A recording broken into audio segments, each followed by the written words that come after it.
እሺ ኦኬ ለካ ሚዩት ነኝ ሲጣራ ትላለህ። ሰላም ለሁላችሁን፣ እንዴት አላችሁልኝ? ኪዳን እንዴት አለ? ላይም ያላችሁ ታችም ያላችሁ እንዴት አላችሁልኝ? እኔ በጣም ደህና ነኝ ይመስገን አምላክ። ያው ከረፈደ መጣን ዛሬም።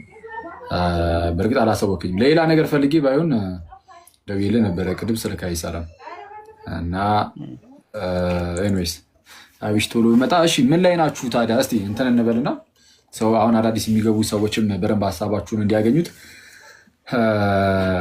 አሁን አንስተህ የነበረው ምን ላይ ነበር? ዋና ሀሳቡ ምን ላይ ነበር?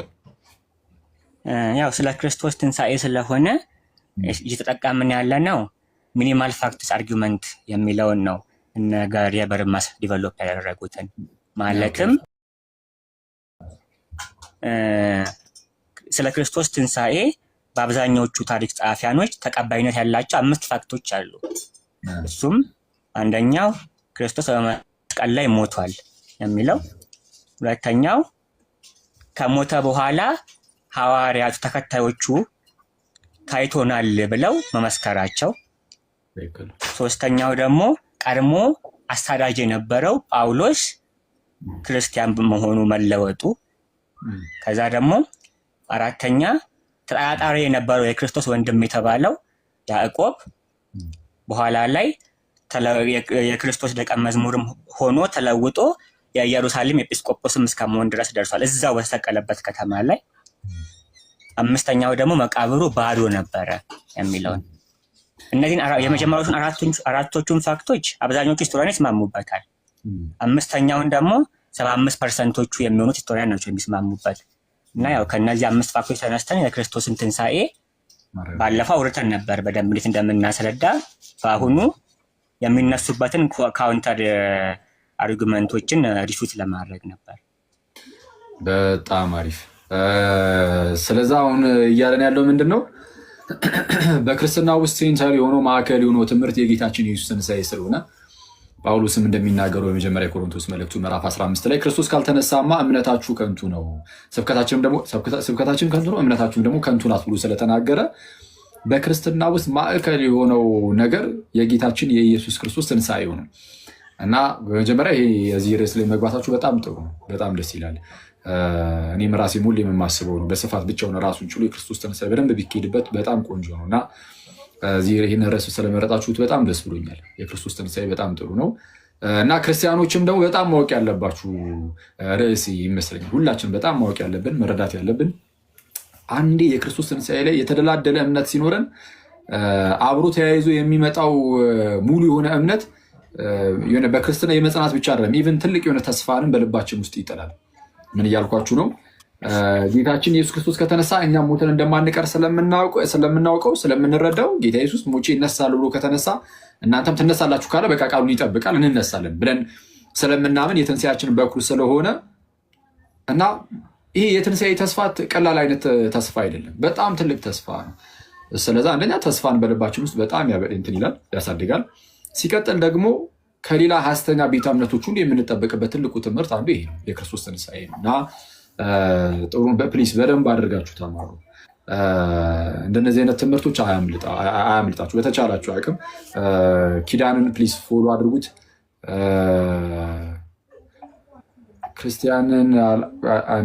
ክርስቲያንን አላወኩትም ግን አወኩት መሰለኝ። ኤኒዌይስ እነሱ እንደነዚህ ወንድሞችን ፎሎ አድርጉ።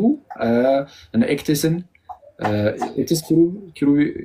ኪሩ ከሆን ካሮ ነው። እዚህ ጋር ደግሞ አራድ ወንድማችን አለ፣ በጣም የተወደደ ወንድማችን። እንትን ዝም ቻናል ላይ ያስቀምጥላቸዋሉ። ይህ ያሰብኩ ነበር አጋጣሚ የእሱን አካውንት ቅድም ዝም ያስቀምጥላቸዋሉ እያስቤ ነበረ፣ ላስቀምጥ አልቻልኩም አጋጣሚ። ፕሊዝ ፎሎ አድርጓቸውና የሚለቋቸውን ትምህርቶች ተከታተሉ ምናምን። ክርስቲያን ወንድሞቻችሁ ናቸው። ላይቭም ሲገቡ በተቻላችሁ አቅም እኔ ላይቭ ላይ ገብታችሁ ጊዜ መቃጠል የለበትም እና የሆነ ነገር ይዛችሁ የማትወጡበት ቤት አትገቡ። የሆነ ነገር ገብታችሁ ዝም ብላችሁ ቁጭ ብላችሁ ብቻ እሺ፣ የተወሰነ ዘና ለማለትም ከሆነ በቃ ዝም ብላችሁ ምናምን ትንሽ ተዝናንታችሁ መውጣት። ከዛ ውጭ ግን የሀገር ሰዓት ቁጭ ብለን የሆነ ነገር ጨምረን የማንወጣ ከሆነ ጥቅሙ ምንድን ነው? ጥቅሙ አይኖረውም ማለት ወይ ተስፋን የሚያለመልምላችሁ ነገር እንደዛ ሰው ያው ብሎ እንደተናገሩ ሰው ልንተባተብ ነው ጋይስ። ኧረ በጌታ እሺ። እና ተስፋን የሚያለመልም በእውቀት የሚያሳድግ ምናምን አይነት ቤት ሲሆን ፕሊዝ እየገባችሁ ለመስማት ሞክሩ። ከዛ የሆነ ነገር አውቃችሁ ቢያንስ ትወጣላችሁ። እና ልክ ላይቭ ራሱ ሲያልቅ ለምሳሌ ምን አወኩኝ ዛሬ በዛሬው የላይቭ ሴሽን ዛሬ ከተማርኩት ውስጥ ኦኬ ምን አዲስ ነገር አውቄያለሁ፣ ምን አይነት ነገር እናጠናከርኩኝ ምናምን ነገር እና እሱን እንደዚህ አይነት ነገርን ራሳችሁን ጠይቁ እና እሱ በጣም ጥሩ ነው፣ ይጠቅማል። በዚህ ውስጥ ነው በእውቀት እያደጋችሁ የምትሄዱት። እና አሁን ኪዳን የጌታችን ኢየሱስን ትንሣኤ በዝርዝር ሲያስቀምጥ እያየነው ነው እና የክርስቶስን ትንሣኤ እንዴት እንደምናስረዳ ማለት ነው። ከሞቱ ጀምሮ ያው ለመነሳት መሰቀል ስለሚቀድም ከዛ ጀምሮ እስከ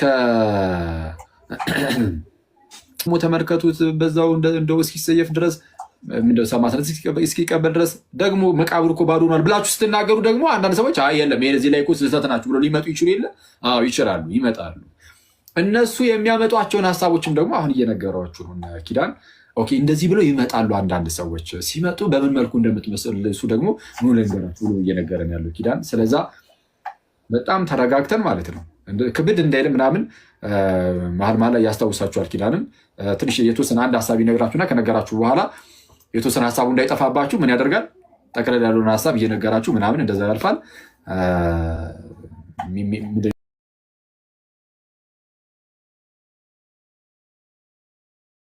የሚቸግራችሁ ነገር ሲኖር ደግሞ ጠይቁ ምናምን እና እንደዛ አድርጉ፣ ተማሩ። በጣም እናመሰግናለን ኪዳን። ያው ብዙ ሰዓታችሁን ያስኩኝ። እሺ መቀጠል ትችላለን። እሺ እናመሰግናለን አክሊል። እና ያው ባለፈው ቲዎሪዎቹን ነካክተናቸው ነበረ የሚነሱት ማለት ነው። ናቹራሊስቲክ ቲዎሪዎች ስለ ክርስቶስ ትንሣኤ ለማብራራት ያላየናቸው መጀመሪያ እናስቀድምና ሌሎቹን ለማስታወስ ያክል ነው ዛሬ የምንሄድበት። አሁን ለምሳሌ ባለፈው ያላየነው የነበረው ክርስቶስ አልተነሳም፣ መጀመሪያውን አልሞተም ለማለት የግኖስቲኮችን ወንጌላት ይጠቅሳሉ። ሙስሊሞች በተለይ ማለት ነው ከሁለተኛው ክፍለ ዘመን ጀምሮ የጻፉት የግኖስቲኮች ወንጌላት እሱን አሁን መጀመሪያ ላይ ዛሬ ቀደም አይተነው ነበረ። የግኖስቲኮች ወንጌላት አንደኛ አንድ የታሪክ መዝገብ ስናየው ራሱ ከጊዜው ቅርብ ከኢቨንቱ ቅርብ የሆነ እና ከኢቨንቱ በጣም እየራቀ የሄደ አለ እና ሪላያብል የሚሆነው ከኢቨንቱ ቅርብ የሆኑት የታሪክ መዛግብት ናቸው። ለምሳሌ አራቱን ወንጌላት የቅዱስ ጳውሎስ መልእክታት ሁሉም በአንደኛ ክፍለ ዘመን የተጻፉ ናቸው። እነሱ ብቻ አይደሉም፣ ደግሞ ከነን ክርስቲያን ሶርሶችም ደግሞ እነ ጆሴፈስ እነ ታሲተስ እንዲሁም ደግሞ ማራ ቤር ሰራጵዮንን ጠቅሰናል። እነዚህ ሁሉ ስለ ክርስቶስ ሞት አስረግጠው ይናገራሉ ሁሉም። ነገር ግን ክርስቶስ አልተሰቀለም ወይም ደግሞ አልሞተም የሚሉት ወንጌላት መጻፍ የጀመሩት ከሁለተኛው ክፍለ ዘመን በኋላ ነው። ማለትም ክርስቶስ ሞተ ከተባለበት ከ100 ዓመታት በኋላ። ስለዚህ አብዛኞቹ አይንማኞች አብዛኞቹ አይደለም እንጂ ሁሉም አይንማኞች ከሞቱ በኋላ የተጻፉ ወንጌላት ናቸው እነዚህ ወንጌላት። ስለዚህ በታሪክ መዛግብት አጠራር ራሱ ተቀባይነት አይኖራቸውም እነዚህ ወንጌላት በመጀመሪያ። ሁለተኛ ደግሞ ቀደም እንዳየነው ታሪክን መዘገብ አልነበረም እነዚህ ወንጌላት ዓላማ። ይልቅስ ማድረግ ነበር፣ ቴዎሎጂካል ነበር የነሱ ዓላማ። ማለትም ግኖስቲኮች ሀሳባቸው ምንድነው? ይሄ ዓለማዊው ዓለም ወይም ደግሞ ይሄ ስጋዊው ዓለም ኃጢአት ነው ወይም ደግሞ ክፉ ነው። ስለዚህ አምላክ ደግሞ ይሄንን ክፉን ነገር ሊዋሃድ አይችልም። ስለዚህ ይህ ስጋ ኢሉዥን ነበረ ወይም ፋንታሲ ነበር። ፋንታሲ ስለነበረ ስቅለቱም ደግሞ ፋንታሲ ነበር ወይም ደግሞ ያስመሰለ ነበር ብለው ነበር የጻፉት። ቴዎሎጂካል ነበር እንጂ ታሪክን ፕሪዘርቭ የማድረግ አልነበረም ዓላማቸው ማለት ነው እነዚህ ወንጌላት። ስለዚህ በአብዛኞቹ ሲጀምር የትኛውም ታሪክ ጸሐፊ አሁን ላይ እነዚህን ወንጌላት ከቁብም አይቆጥራቸውም። ሙስሊሞቹ ብቻ ናቸው እነዚህን ወንጌላት ከቁብ የሚቆጥሯቸው። ምክንያቱም ታሪክ መዛግብት ራሱ አይደሉማ እነዚህ የአግኖስቲኮች ወንጌላት ሊሆኑም የማይችሉ ናቸው። ሁለተኛው ደግሞ ያየነው እሱን ቲዎሪ የሚባለው አንድ ኪዳን ይቅርታ። ስለዚህ እዚህ ጋር ሙስሊሞቹ እነዚህን መጽሐፍት የሚጠቀሟቸው ጌታችን ኢየሱስ እንዳልተሰቀለ ስለሚናገሩ ነው። ምንም በእንትን እንኳን ባይገናኝም በቴዎሎጂ እንኳን ምንም ባይገናኙም ኢየሱስ አልተሰቀለም ብቻ ስለሚል ይቀበሏቸዋል እንጂ ማስ ቴዎሎጂው ራሱ እነዚህ ወንጌላት አልተሰቀለም የሚሉት ክርስቶስ አምላክ ስለሆነ ይህንን ስጋ ሊዋሃድ አይችልም በማለታቸው ነው። የሙስሊሞች ግን በተቃራኒው አምላክ አይደለም ሰው ነው የሚሉት። አምላክ አይደለም ሰው ነው እያሉ ግን እነዚህን ወንጌላት መጠቀም ማለት ኢቨን በራሳቸው ላይ ራሱ ነው የሚመጣባቸው ስለ ክርስቶስ ስቅለት ብቻ ዲናይ ስላደረገ ማለት ነው። እነዛኛዎቹ ኖስቲኮቹ ጥንት ላይ ጌታችን ኢየሱስ አልተሰቀለም ሲሉ ፋንተም ነው ብለው ነው። ያ ኢሉዥን ነው። የምርም እንደዚህ አይነት ስጋ ስለሌለው ሊራብ ሊጠማ ሊደክም እንደዚህ አይነት ነገሮችን ኤክስፒሪየንስ ሊያደርግ አይችልም። እንደኛ አይነት እውነተኛ ስጋ ሲጀመር የለውም ኢየሱስ እና ስለዛ ሊሞት አይችልም ብለው የተናገሩት ከዛ አንጻር። ስለዛ የሆነ ቴዎሎጂን ያዘለ ነው የእነሱ ሀሳቡ። ሙስሊሞቹ ደግሞ ዝም ብሎ ቃሏን ብቻ ወስደው አልሰቀሉትም አልገደሉትም ብለው ዝም ብሎ ቃሉን ብቻ ወስደው ይቀጥሉታል ማለት ነው። በምን ምክንያት ራሱ እንደዛ እንዳሉ ሲያውቁት። ስለዚህ አሁን ላይ ሲጀመርም 100% ሂስቶሪያኖች ክርስቶስ በመስቀል ላይ ሞቷል የሚለውን ይቀበሉታል። ሂስቶሪካል ፋክት ነው ይሄ ፋክት። ክርስቲያን መሆን አይጠበቅበትም አንድ ሰው ይሄንን ለማመን። ሱፐርናቹራል ክሌምም አይደለም፣ ይሄ ናቹራል ክሌም ነው የምንለው። ምክንያቱም ሰው ይሞታል በስቅላት፣ ክርስቶስም ደግሞ በስቅላት ሞቷል የሚለውን የትኛውም ክርስትናን በጣም የሚያጥላላ ታሪክ ጸሐፊ እንኳን ቢብሊካል ስኮላር ራሱ ለምሳሌ ባርት ኤርማን በጣም ክርስትናን ያጥላላል። በጣም ክርስትናን እያጥላላ ቢናገር ራሱ የክርስቶስ ስቅላት ግን ታሪካዊ መሆኑን እርሱ ራሱ ይመሰክራል። እና እንትን የሆነ ስታብሊሽድ የሆነ ፋክት ነው የክርስቶስ ሞት። ሌላው ደግሞ ያው ያየነው እስቡን ቲዎሪ ተሰቅሏል ነገር ግን አልሞተም የሚለው ነው። ተሰቅሏል ነገር ግን አይሞተም። ይሄኛውን ከሙስሊሞች ውስጥ አህመድያ የሚባሉት ሙስሊሞች ይህንን ያምናሉ። ተሰቅሏል በመስቀል ላይ ነገር ግን ሳይሞት ነው የተቀበረው። ስለዚህ ስላልሞተ ወጣ፣ ሰርቫይቭ አደረገና ወደ ህንድ ሄዶ ራሱ ሻቢር አሊም የሚጠቀመው አርጉመንት ይሄንን ነው። ክርስቶስ ተሰቅሏል ነገር ግን አልሞተም።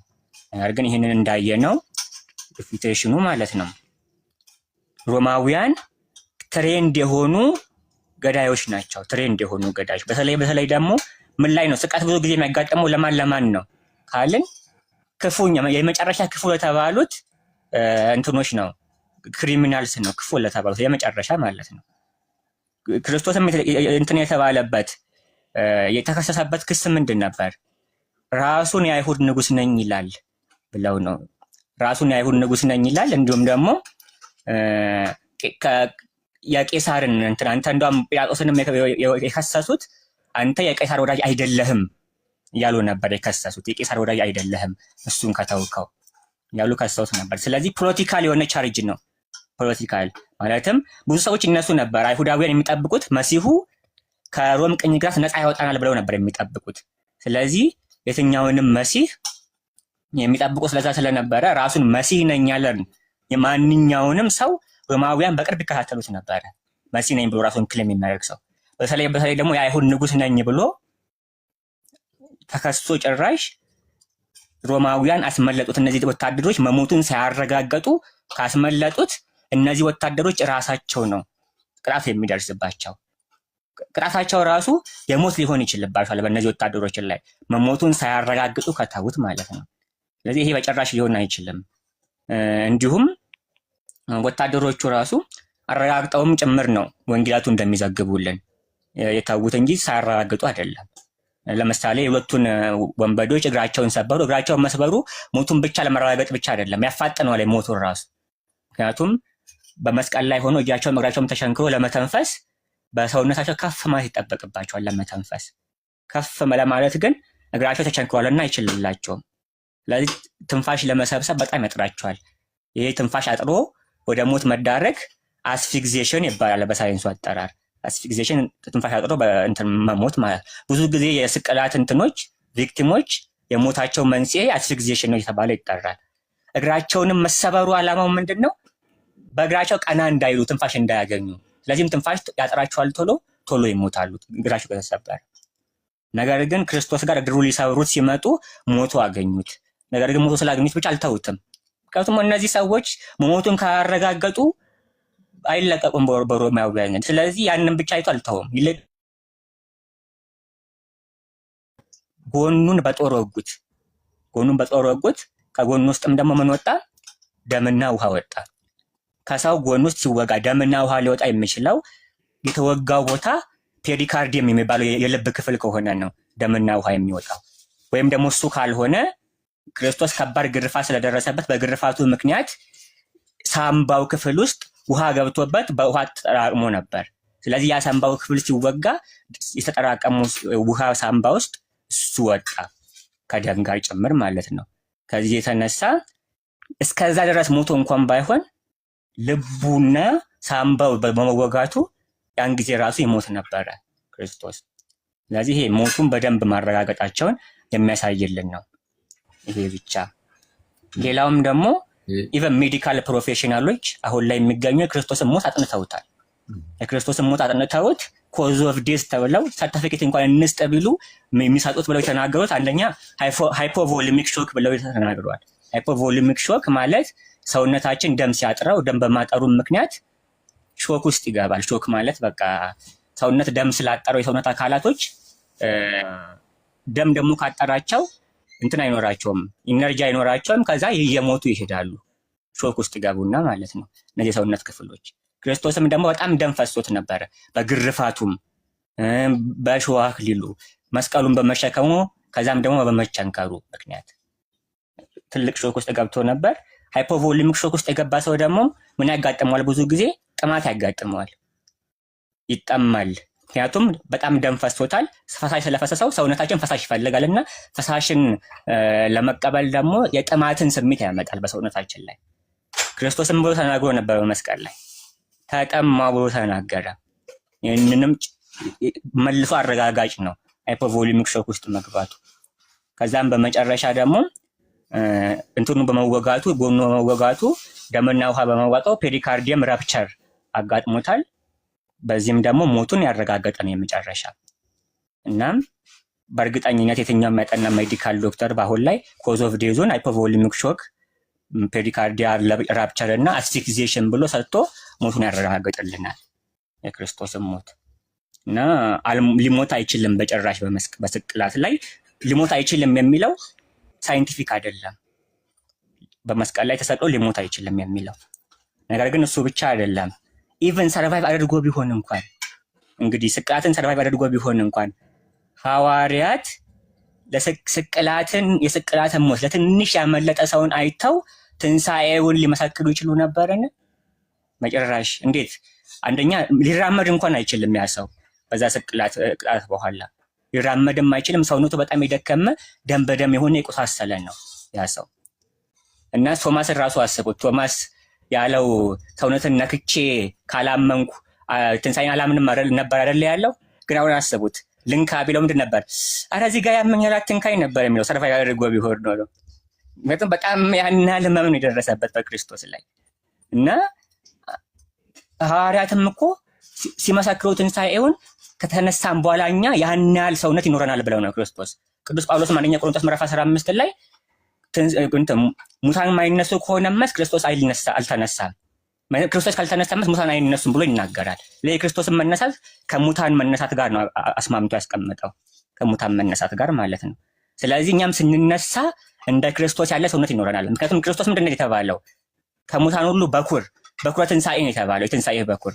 ስለዚህ እኛም የሚኖረን ሰውነት ክርስቶስ ሲነሳ የያዘውን ሰውነት ብለው ነው የሚያስቡት። አስቡትና ያናል መራመድ እንኳን የማይችል ደም የተደማ የቆሳሰለ ሰውን አይተው እኔም እኮ ሞቼ ስነሳ እንደዚህ አይነት ሰውነት ነው የሚኖረኝ ብሎ ሲያስቡ ሐዋርያት ማለት ነው። መጨረሻ ያ ሊሆን አይችልም። ያነሳሳቸውም እንዲሰብኩ ምንድነው? በክብር መነሳቱ ነው። የክብር ሰውነት ይዞ መነሳቱን በክብር። ለዛም እኮ ነው እንትን ላይም ደግሞ እንትን የሐዋርያት ሥራ ላይ ሲሰብክ ቅዱስ ጴጥሮስ ራሱ የሕይወትን ጸሐፊ ገደላችሁ እናንተ፣ እግዚአብሔር ግን አስነሳው ብሎ በክብር ደግሞ በቀኙ ተቀመጠ እያሉ ነበር ሲሰብኩ የነበሩት እንጂ ያና ለቆሳሰለ ሰውን አይተው ያን እነሱ እንኳን ሊሰብኩ ይቅርና በድፍረት እነሱ እንኳን አያምኑበትም ነበር። እነሱ ግን ማመኑ ብቻ አይደለም፣ ቅድም ምን ብለናል? እንትን ያዕቆብና እንዲሁም ደግሞ ያዕቆብና ጳውሎስ ተጠራጣሪዎች ነበሩ። መጀመሪያ ላይ ባያዝ እንኳን ከነበራቸው እነዚህ ሐዋርያቱ ባያዝ ነበራቸው ብንል ራሱ ያዕቆብና ጳውሎስ ባያዝ ሊኖራቸው አይችልም። ምክንያቱም ጳውሎስ አሳዳጅ ነበር፣ ክርስቲያኖችን በጣም የሚጠላ ነበር። ያዕቆብም ተጠራጣሪ ነበር። እንደውም ቤተሰቦቹ እንኳን እብድ መስሏቸው ነበር እስኪል ድረስ ማለት ነው፣ ወንጌላት እስኪጽፉልን ድረስ። የደረሱት። እነዚህ ተጠራጣሪዎች ያንን ሰው አይተው አስቡት፣ እግሩ የተሰባበረ ሰው ማራመድ የማይችልና ሊሞት የደረሰ ሰውን አይተው በክብር ተነስቷል ብለው ሊሰብኩ አይችሉም ነበር እነሱ ጳውሎስና እንትን ማለት ነው ያዕቆብ። ስለዚህ ይህ ክርስቶስ ተሰቅሏል፣ ነገር ግን ከሞት ለጥቂት ሰርቫይቭ አድርጎ ነበረ የሚለው ቲዎሪ አካውንት ያደርግልን የሚችለው ለአምስተኛው ነጥብ ብቻ ነው። መቃብሩ ባዶ ነበር ለሚለው ነው እንጂ ለአራቱ ፋክቶች አካውንት ሊያደርግልን አይችልም። ስለዚህ የወደቀ ነው ማለት ነው ይህ ቲዎሪ። ክርስቶስ ተሰቅሏል፣ ነገር ግን ሞትን ሰርቫይቭ አድርጓል የሚለው የኛው። ስለዚህ የትኛውም አይቀበለውም። አሁን ላይ እስውን ቲዎሪ የሚባለውን የትኛውም ሂስቶሪያን አይቀበለው። ስለዚህ አሁን ምትለው አላ ወደ ሌላኛው ቲዎሪ ከማለፋችን በፊት ያው እንትን የምለው እንኳን ይለም ግን ሰው ጠቅለል ሲደረግ ወይስ እንለፍ ጌታችን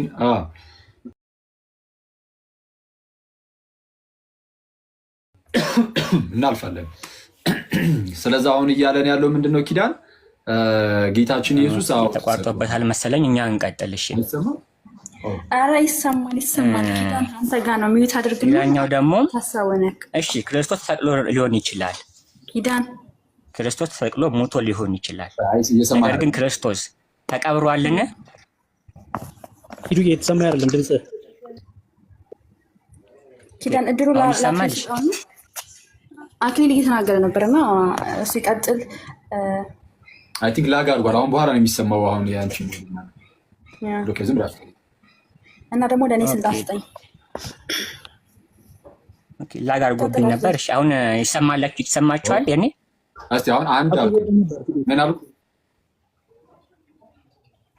የቆየ ነው መሰለኝ አንድ ያልከው እንዴት ተሰማኝ? ናይስ በቃ አይ ላግ ያደርጋል አያደርግም የሚለውን ቼክ ለማድረግ ነው። እሺ አይ ኪዳን ምንድን ነው?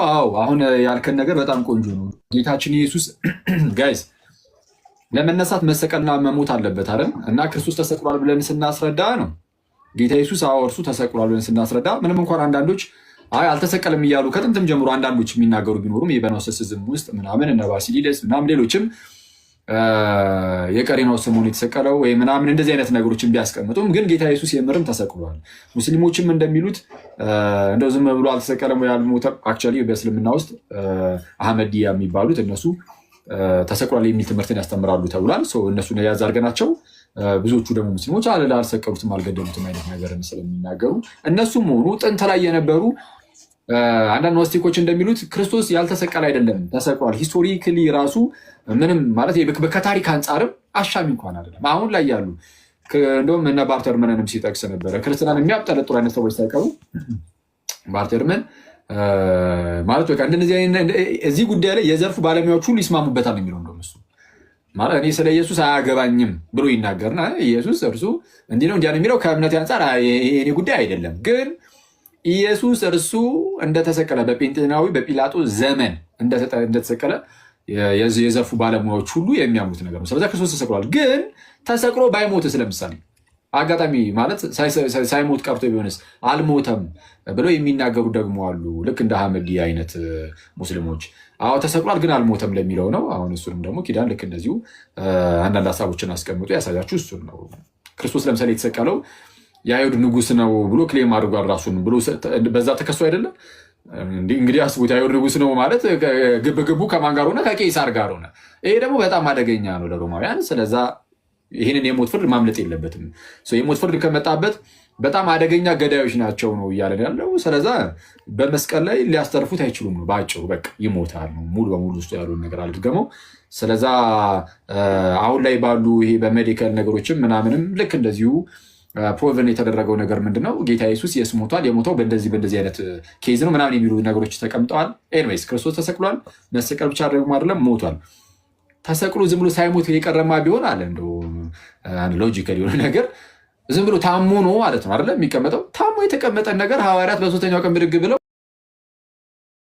ተነስተዋል ብለው ባልተናገሩ ነበር። በኋላ ላይ ራሳቸውን እንኳን ህይወታቸውን አሳልፎ እስኪሰጡ ድረስ ሊመሰክሩለት አይችሉም።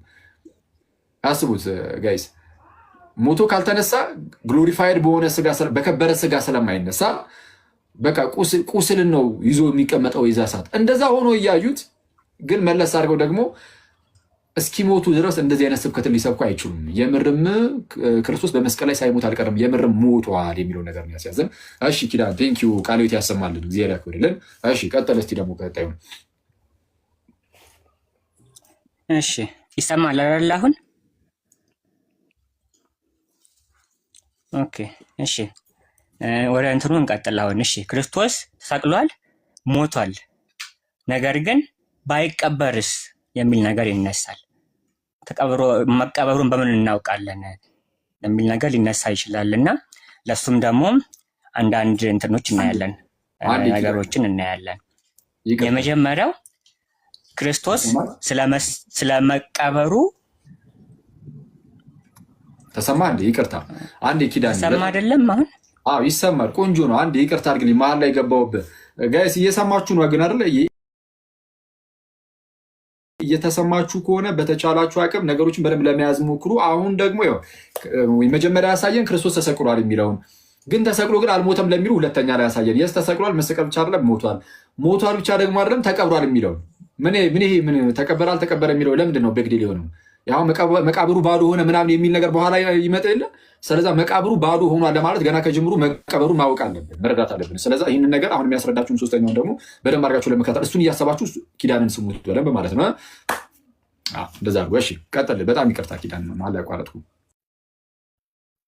እሺ እና ከዛ የምንቀጥለው ክርስቶስ እሺ ሞቷል፣ ተሰቅሏል፣ ተቀብሯልና ይህንን ዶክት የሚያደርጉ ሰዎች ስላሉ አልተቀበረም መጀመሪያው ነው ስለመቀበሩ ግን አሁንም ደግሞ ታሪካዊ መዛግብትን ማንሳት እንችላለን።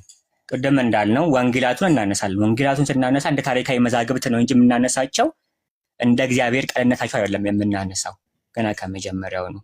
ስለዚህ እንደ ታሪካዊ መዛግብት እያየን እነሱንም እንመረምራቸዋለን። የመጀመሪያው አራቱም ወንጌላት ክርስቶስ ስለመቀበሩ ይመሰክራሉ። ማርቆስ ወንጌል ምዕራፍ 15፣ የማቴዎስ ወንጌል ምዕራፍ 27፣ የሉቃስ ወንጌል ምዕራፍ 23፣ የዮሐንስ ወንጌል ምዕራፍ 19 አራቱም ወንጌላት መቀበሩን ይስማሙበታል። እሱ ብቻ አይደለም፣ አራቱም ወንጌላት ደግሞ በመቀበሩ ላይ የአይሁድ ሸንጎ አባል የነበረው የአርማትያሱ ሰው ዮሴፍ እሱ ስጋውን ለምኖ ማስቀበሩን ይነግሩናል። አራቱም ወንጌላት የአርማትያሱ ሰው ዮሴፍ በአዲስ በመቃብር በራሱ ለቤተሰቡ ባዘጋጀው መቃብር ላይ ማስቀበሩን ይነግሩናል። አራቱም ማለት ነው ወንጌላት። ስለዚህ በዚህ ይስማማሉ። መልቲፕል ኢንዲፔንደንት አቴስቴሽን አለን፣ ወይም ደግሞ የተለያዩ እንትኖች ምስክሮች አሉልን፣ አራት ኢንዲፔንደንት የሆኑ ማለት ነው። አራቱ ወንጌላት ብቻ አይደሉም። ከዛ ደግሞ ቅዱስ ጳውሎስ አንደኛ ቆሮንቶስ ምዕራፍ 15 ቁጥር 3 ላይ ክርስቶስ ስለ ኃጢአታችን ሞተ ተቀበረም ብሎ ያነሳዋል። ተቀበረም ብሎ ስለሚያነሳ ቅዱስ ጳውሎስም የቅዱስ ጳውሎስ ቅድም እንዳልነው በ50 ዓመተ ምህረት የተጻፈ ነው አንደኛ ቆሮንቶስ። እሱም ይነግረናል። እሱ ብቻ አይደለም፣ ቅዱስ ጳውሎስ ሲነግረን ቅድም ተናግረናል። ከኤርሊ ክሪድ ጠርሶ ነው ከሱ በፊት የነበረን እኔ ለእናንተ የምሰጠውን ከእናንተ በፊት ተቀብዬዋለሁና ብሎ ነው እየተናገረ ያለው። ስለዚህ ይሄ ክሪድ ነው፣ የእምነት መግለጫ ከቅዱስ ጳውሎስ በፊት የነበረ። አብዛኞቹ ሂስቶሪያኖችም ደግሞ ይህንን ክሪድ የሚጠቅሱት ክርስቶስ ሞተ ከተባለ ከ3 እስከ 5 ዓመታት ውስጥ በነበረ ጊዜ ውስጥ ማለትም ከ33 እስከ 35 ኤዲ ዓመተ ምህረት ውስጥ የነበረ ክሪድ ወይም የእምነት መግለጫ ነበረ። ምን የሚለው ክርስቶስ ስለ ኃጢአታችን ሞተ ተቀበረም፣ ደግሞ በሶስተኛው ቀን ተነሳ፣ ለኬፋ ታየው፣ ከዛም ለ11 እንዲሁም ደግሞ ከ500 በላይ ለሚሆኑ ወንድሞች፣ ከዛም ለጌታ ወንድም ያዕቆብ፣ ከዛም መጨረሻ ላይ ራሱን ጨመረበትና ክሪዱ ላይ እንደ ጭንጋፍ ለመሆን ለእኔም ታየኝ ብሎ ማለት ነው ያስቀመጠው። ያ ክሪድ የተጻፈው ከ33 እስከ 35 ዓመተ ምህረት ባሉት ጊዜ ውስጥ በጣም እርሊ ነው ማለት ነው። ይሄ ክሪድ መቀበሩን እዚህ ላይም ይነግረናል። ስለዚህ መልቲፕል እንትኖች አሉልን፣ አቴስቴሽኖች አሉልን። ነገር ግን ሌላም ደግሞ ክራይቴሪያ እንጨምር ማለት ክርስቶስ እሺ ተቀብሯል የሚለውን ፈጥረው ቢሆንስ ወንጌላቱም ጳውሎስም ክሪዱም ፈጥረው ቢሆንስ ብንል ፈጥረው ቢሆኑ ኖሮ የአርማትያሱ ዮሴፍን ባልጠቀሱት ነበር። አስተውሉ። ምክንያቱም የአርማትያሱ ዮሴፍ ታዋቂ ሰው ነው። የአይሁድ ሸንጎ አባል ነው። ሳንሄድሪን የሚባለው የአይሁድ ሸንጎ አባል ነው። የአይሁድ ሸንጎ ከፍተኛ በአይሁድ ዘንድ የተከበረ የተፈራና የታወቀ ሸንጎ ነው። ስለዚህ ታዋቂ ሰው ነው የአርማትያሱ ዮሴፍ። ታዋቂ ሰው ስለነበረ የአርማትያሱ ዮሴፍን ፈጥረው ተናግረው ቢሆኑ ኖሮ ምን ይደረጉ ነበረ? በቀላሉ ነበር ዲፉት የሚደረጉት። ምክንያቱም የታወቀ ሰው ነው። ይኸው የኛ ሸንጎ እኮ አባል ነው፣ ዮሴፍ አልቀበረውም ብለው ማንም አይሁዶች ያቀርቡ ነበር። ሐዋርያትን ከሚገርፏቸው ከሚያሰቃዩቸው የአርማትያስ ዮሴፍን እንዲመሰክር አያደርጉትም ነበር። የእነሱ ሸንጎ አባል ነው። በቀላሉ ዲፉት ማድረግ ይችሉ ነበር። ምክንያቱም የአይሁድ ሸንጎ የእነሱ ጠላቶች ናቸው። ጠላቶቹ ቀላል ሪፉቴሽን ማቅረብ እየቻሉ አላቀረቡ። አንደኛ እነዚህ ወንጌላትን ፈጥረው ቢሆን ኖሮ ሌላ ሰው ቀበረው፣ የማይታወቅ ሰው ቀበረው ብለው በፈጠሩ ነበር እንጂ ይሄናል ታዋቂ ሰውና ክሌማቸውን በቀላሉ ሊያፈርስባቸው የሚችል ሰው ባልፈጠሩ ነበር ማለት ነው። ስለዚህ ፎልሲቢሊቲውም ደግሞ ፈጥረው የመሆኑ ቻንሱ በጣም አንላይክሊ ነው። አንደኛ ታዋቂ ሰው ነው፣ ስፔሲፊክ ኔም የአርማትያሱ ዮሴፍ፣ እንዲሁም ደግሞ ኤላይት ስታተስ ማለትም በጣም ታዋቂ እና ከፍ ያለ ፖዚሽን ላይ የነበረ ሰው ነው የአርማትያሱ ዮሴፍ ማለት ነው። እንዲሁም ደግሞ እነዚህ ወንጌላት ሲጻፉ ደግሞ እነዚህ አይን እማኞች በህይወት በነበሩበት ዘመኖች ናቸው የጻፉት እና እነዚህ አይን እማኞች በህይወት በነበሩበት ዘመን የአርማትያሱ ዮሴፍን ፈጥረውት ቢሆኑ ኖሮ በቀላሉ ዲፉት ይደረጉ ነበር። ሌላው ደግሞ እንትንም ማስቀመጥ እንችላለን እዚህ ላይ ራሱ ክራይቴሪዮን ኦፍ ኢምባረስመንት ወይም ደግሞ የእፍረት እንትን ክራይቴሪያ ማለት ነው። ባለፈው አንስተናል ክራይቴሪያ ኦፍ ኢምባረስመንት የሚለውን። የሚያሳፍር ነገር ሰው ሊፈጥር አይችልም፣ በራሱ ላይ የሚያሳፍር ነገር ሊፈጥር አይችልም። እና አስቡት ሐዋርያቱ እንዳለ ሸሽተው ጥለውት ኢየሱስን ፈርተውት፣ ነገር ግን ከነሱ ጠላቶች የነሱ ጠላት የነበሩ ከአይሁድ ሸንጎ አባል የነበረ የአርማትያሱ ዮሴፍ እሱ ድፍረት አግኝቶ ጲላጦስን የኢየሱስን ስጋ ጠየቀ። ለሐዋርያቱ ይሄ በጣም የሚያሳፍር ዲቴል ነበረ። ምክንያቱም እነሱ ፈርተው የነሱ ጠላት እንግዲህ እነሱ 3 ዓመት አብረውት የኖሩት ሁሉም የተከተሉት ሰዎች ፈርተው እነሱ ሸሽተው እያለ የነሱ ጠላቶች አይሁዶች የአይሁድ ሸንጎ አባል ግን እሱ ሄዶ በድፍረት በጲላጦስ ፊት የክርስቶስን ስጋ ጠየቀ። ይሄ በጭራሽ ሊፈጠር የማይችል ዲቴል ነው። ሌላ ደግሞ የአይሁድ ባህል የአይሁድ ህግ ኦሪት ዘዳግም ምዕራፍ 21 ቁጥር 22 ላይ ኦሪት ዘዳግም ምዕራፍ 21 ቁጥር 22 ላይ የሞተ ሰው በሙሉ እንዲቀበር ያዛል። የአይሁድ ህግ ነው እሱ። ምን ሳይል በፊት ፀሐይ ሳጠልቅ በፊት መቀበር አለበት የሚለውን የአይሁድ ህግ ያዛል።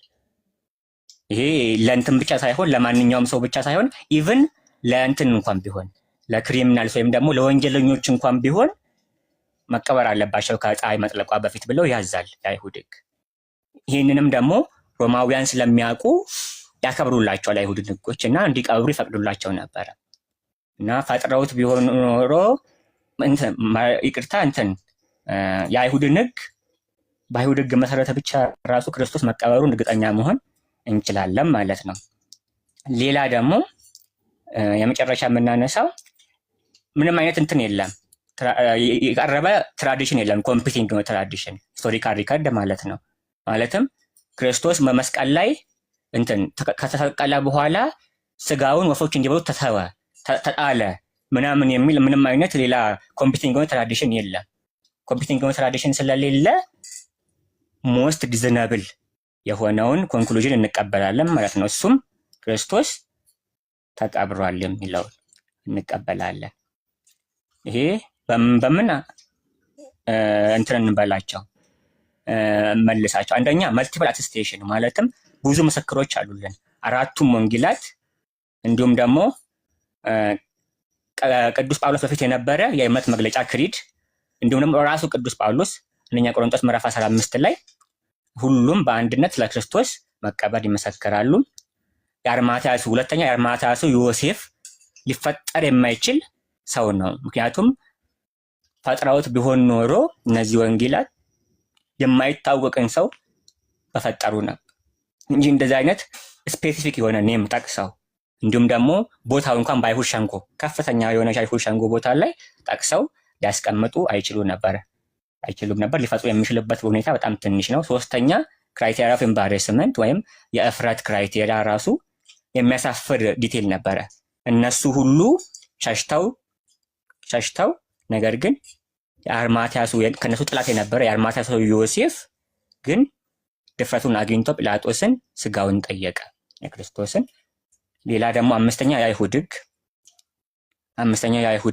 ሕግ የትኛውም ሰው እንዲቀበር ያዛል። ኦሪት ዘዳግም ምዕራፍ 21 ቁጥር 22 ላይ ኢቭን እንትን እንኳን ቢሆን ወንጀለኛ እንኳን ቢሆን ፀሐይ ሳትጠልቅ እንዲቀበር ያዛል። ይሄንን ሁሉም የሚስማሙበት ነው። ሌላ ኮምፒቲንግ ትራዲሽንም ስለሌለ ክርስቶስ ተቀብሯል የሚለውን እርግጠኛ መሆን እንችላለን ማለት ነው። በእነዚህ ያነሳናቸው እነዚህን ነበረ ባለፈው ማለት ነው።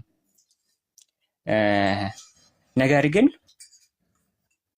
እንትን እናንሳ ወይ ሌሎችም በጣም ብዙ ስላለኝ ቀጣይ እንቀጥላቸዋለን። ሌላ አንድ ያልተጠቀሰ ላንሳና ወደ ጥያቄ እንሄዳለን። በጣም ያሰብኩት እንደውም ዛሬ የጥያቄ ጊዜ ቢሆን ነበረ በአብዛኛው። ሌላ እናንሳና ወደ ጥያቄዎቹ ጊዜ እንሄዳለን ማለት ነው። ሌላኛው ደግሞ ትንሽ እንትን ልንገራችሁ። ባለፈው ሌሎቹን ቴዎሪዎች ስለነካካናቸው እንትኑን እናንሳው እንትን የሚለውን ይሄ ናቹራሊስቲክ ኤክስፕላኔሽኖቹም ማለት ነው ትንሽ እናንሳቸው። ወይም ደግሞ ፕራዮሪ የሚባሉት ናቹራሊዝም ምንድን ነው የሚለውን እናንሳ መጀመሪያ ላይ። ለምን መሰላችሁ? ምንም እንኳን የትኛውንም ኤቪደንስ ለክርስቶስ ሞት ታመጡላቸው፣ የትኛውንም አይነት ማብራሪያ በተሰጧቸው አንዳንድ ሰዎች መጀመሪያውኑ ምን ተአምራት ሊፈጠሩ አይችሉም ብለው ስላመኑ የክርስቶስ ትንሣኤ ደግሞ ተአምር ስለሆነ አይቀበሏቸውም ገና ከመጀመሪያውኑ ማለት ነው። የፕራዮሪ ኦብጀክሽን ይባላል። ገና ከመጀመሪያውኑ በቃ ተአምራት ሊፈጠሩ አይችሉም። እንዲሁም ደግሞ የክርስቶስ ትንሣኤ ተአምር ነው፣ ስለዚህ ክርስቶስ አልተነሳም፣ ተአምር ሊፈጠር ስለማይችል ማለት ነው። ናቹራሊዝም የሚባለው በቃ ምን የሚል ነው? ኤቭሪቲንግ ዛት ኤግዚስትስ ኢዝ ፊዚካል ኦር አርስ ፊዚካል ኤክስፕላኔሽን ማለትም የሚገኝ ነገር በሙሉ ምንድነው? ፊዚካል ነው ወይም ደግሞ እንትን ነው። ይሄ የሚታየው ተፈጥሮ ነው። ሁሉም ደግሞ ተፈጥሯዊ ማብራሪያ አላቸው። ሁሉም ነገር ተፈጥሯዊ ማብራሪያ አላቸው የሚል ነው። ከዛ ምን ይላሉ? ተአምር ሊፈጠር አይችልም፣ ምክንያቱም ተአምር የተፈጥሮን ሕግ ይቃረናልና፣ ተፈጥሮ ሕግ ደግሞ የጸና ስለሆነ ተአምራት ሊፈጠሩ አይችሉም ይላሉ ማለት ነው። እኛ ይህንኛውን የምመለስበት አንድ ነገር ላሳያቸው። አንድ መንገድ ገና ከመጀመሪያውኑ ሰርኩላር ሪዝኒንግ መሆኑን አሳዩባቸው። ሰርኩላር ሪዝኒንግ ይህንን ነገር ለማነሳችሁ መሰረት ኤቲስቶች በእኛ አገር ውስጥ ብዙ ይኖራሉ ብዬ አይደለም። ነገር ግን አንዳንድ ሰዎች ምንም እንኳን ኤቲስት ባይሆኑ በአፋቸው አውጥተው ውስጣቸው ግን ኤቲስት አይዲያዎች ይኖራቸው አሉ። ወይም ደግሞ የሚጠራጠር ሰው አለ። የክርስቶስ ትንሣኤ ግን ሊፈጠር ይችላል፣ ሰው ከሞተ በኋላ ሊነሳ ይችላል የሚል ውስጡ ያለ አለ ሰው እና ለዛ ነው የምናነሳው። የመጀመሪያውን መሰላችሁ ሰርኩላር ሪዝኒንግ መሆኑን አሳዩባቸው። እንዴት? ገና ከመጀመሪያው ነው በዓለም ላይ ወይም በአጽናፈ ዓለም በዩኒቨርስ ውስጥ የሚገኘው ነገር ናቹራል ነገር ብቻ ነው የሚለው በራሱ አሳምሽን ነው እንጂ ፕሩቭ የተደረገ ክሌም እንትን ፋክት አይደለም። ናቹራል ነገር ነው ወይም ሁሉም ነገር ናቹራል ኤክስፕላኔሽን አለው የሚለው አሳምሽን ነው እንጂ ፕሩቭ የተደረገ ፋክት አይደለም። ስለዚህ ለምንድን ነው እንትን የሚሏቸው? ተአምራት ሊፈጠሩ አይችሉም። ለምን? የሚገኘው በዩኒቨርስ የሚገኘው ናቹራል ነገር ብቻ ነው። በምን አወቃችሁ? ተአምራት ሊፈጠሩ ስለማይችሉ። ተአምር ሊፈጠር አይችልም ብለው ተነስተው ኮንክሉዥናቸውም ደግሞ ተአምር ሊፈጠር አይችልም የሚል ነው። ስለዚህ ክርስቶስ እኮ ከሙታን ተነስቷል ብትሏቸው የሞተ ሰው እንዴት ከሙታን ይነሳል ይሏቸዋል። ለምን ሊነሳ አይችልም ብትሏቸው ይሄ ከተፈጥሮ ውጭ ነው፣ ተአምር እኮ ሊፈጠር አይችልም። ተአምር ሊፈጠር እንደማይችል በምን አወቅ? ተአምር ሲፈጠር ስላላየን። ይሄኛው ተአምር አይደለ እንዴ? ምን ውስጥ ሊገቡ እንደሚችሉ ተአምር ሊፈጠር አይችልም ይላሉ። ተአምር ስታሳያቸው ደግሞ አይ ተአምር ሊፈጠር ስለማይችል እኮ ይሄም ተአምር አይደለም፣ ናቹራል ኤክስፕላኔሽን ይኖረዋል ይላሉ። ሰርኩላር ሪዝኒንግ ውስጥ ነው የምትገቡት። መጀመሪያውኑ ተአምር ሊፈጠር አይችልም የሚለውን ክሌም ፕሩቭ ማድረግ ይጠበቅባቸዋል እነሱ፣ ወይም ደግሞ ለሁሉም ነገር ተፈጥሯዊ ማብራሪያ አለው ለሚለው እነሱ ፕሩቭ ማድረግ ይጠበቅባቸዋል ማለት ነው። ሌላ ደግሞ ምን እንላቸዋለን መሰላችሁ? እንትን ታሪክ በምስክርነት ላይ የተመሰረተ ነው። ታሪክ በምስክርነት ላይ የተመሰረተ ነው። ይህ ምስክርነት ካለን፣ ታሪካዊ ምስክርነት ካለን በክርስቶስ ትንሣኤ ምስክርነቱ ምንም እንኳን ተፈጥሮ ሕግን የጣሰ ቢሆንም ለምንድን ነው ልንቀበለው የማንችለው? ታሪክን እንደ ታሪክነቱ ለምን አናየውም? ኢቨን አንዩዥዋል ኢቨንት እንኳን ቢኖርበት ታሪክ እንደመሆኑ ታሪክ በምስክርነት ላይ የተመሰረተ ነው እንጂ ተአምር ሊፈጠር አይችልም በሚል ክሌም ላይ የተመሰረተ አይደለምና ታሪክን እንደ ታሪክነቱ ልንቀበለው ይገባል የሚል ነው።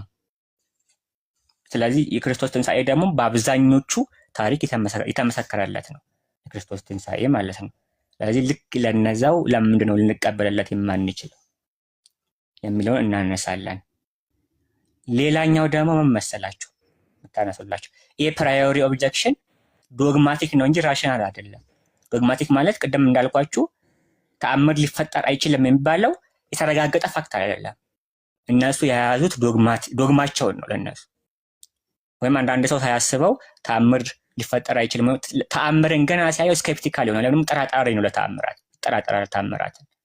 ተአምርን ለመጠራጠር መጀመሪያ ምን ማስረጃ አለ ወይም ደግሞ ምን ሎጂካል የሆነ ማስረጃ አለ ተአምርን የምትጠራጠርበት ብትሉት ምንም የለም። ፕሪሰፖዚሽን ብቻ ነው ተአምር ሊፈጠር አይችልም የሚለው ማለት ነው። ስለዚህ እንዴት መሰላችሁ ይሄ ኦብጀክሽን ማለት ነው። ለምሳሌ የማይታይ እስክሪብቶ ሊኖር አይችልም። የማይታይ እስክሪብቶ ሊኖር አይችልም። ለምን? አይቼው ስለማላቅ እንደማለት ነው። አስተውሉት። የማይታይ እስክሪብቶ ሊኖር አይችልም። ምክንያቱ ደግሞ ምንድነው? አይቼው ስለማላቅ። ገና ከመጀመሪያውኑ እስክሪብቶ የማይታይ ከሆነ ልታየው አትችልም፣ የማይታይ ስለሆነ። ስለዚህ ስላላየኸው ብቻ የማይታይ እስክሪብቶ የለም የሚል ድምዳሜ ልደርስ አትችልም። ልክ እንደዛው ተአምር ሊፈጠር አይችልም። ለምን? ተአምር ሲፈጠር ስላላየው ስላለ፣ ወይም ደግሞ ተአምር ሊፈጠር ስለማይችል ይላል መልሶ። ቤጊንግ ዘ ኩዌሽን ፋላሲ የሚባለው ይሄን ነው። መልሶ አሁንም ጥያቄ ይመጣባቸዋል። ተአምር ሊፈጠር የማይችለው ለምንድን ነው? ማብራራት አይችሉም። ይሄንን ተአምር ለምንድን ነው ሊፈጠር የማይችለው? ምንም አይነት ኤቪደንሱን ወይም ደግሞ ማስረጃዎቹን መረምርና ማስረጃዎቹ ተአምር መፈጸሙ ይነግሩናል ወይ የሚለውን መርምር። የሚነግሩን ከሆነ አዎ፣ ስለዚህ የክርስቶስ ትንሣኤ ተአምራዊ ነበር። ልክ እንደ ጴጥሮስ ምን እንላለን? እግዚአብሔር አስነሳው ለመናገር እንችላለን። እግዚአብሔር ካለ እግዚአብሔር ደግሞ በተአምር ሊያስነሳው ይችላል ማለት ነው። ይሄንን የመጨረሻ ምን ሊያነሱባችሁ ይችላል መሰላችሁ? የባለፈውን አንድ ደግሞ እንትን ያላየነውን በደንብ ልላችሁና እንቀጥለዋለን። በደንብ ያላየነውን ነገር መሰላችሁ? ሐዋርያቱ ክርስቶስ ተነስቷል ብለው መስክረዋል አይደለ? ዋሽተው ቢሆንስ ሐዋርያቱ የሚሆን እኮ ትንሽ አይተነው ነበር። ዋሽተው ቢሆንስ ሐዋርያት እንዴት እንመናቸው? የሐዋርያትን ክሌም ምክንያቱም ክሌም ብቻ ነው እንጂ እውነታ አይደለም። ሊዋሹ አይችሉም እና ሐዋርያት ብለው ይነሳል። እኛ ግን ሊዋሹ አይችሉም ብለን ያነሳናቸው ፖይንቶች ነበሯል። መጀመሪያ ሐዋርያት ክርስቶስ ተነስቷል ብለው በመመስከራቸው ምንም ጥቅም አላገኙበትም፣ አንዳች ጥቅም። እንደውም ያላቸው ነገር በሙሉ አጡበት። ገንዘብ አጡ። ምንም ገንዘብ አትያዙ ብሏቸዋልና እንትን ፓወር ኃይል አላገኙበትም፣ ስልጣን አላገኙበትም።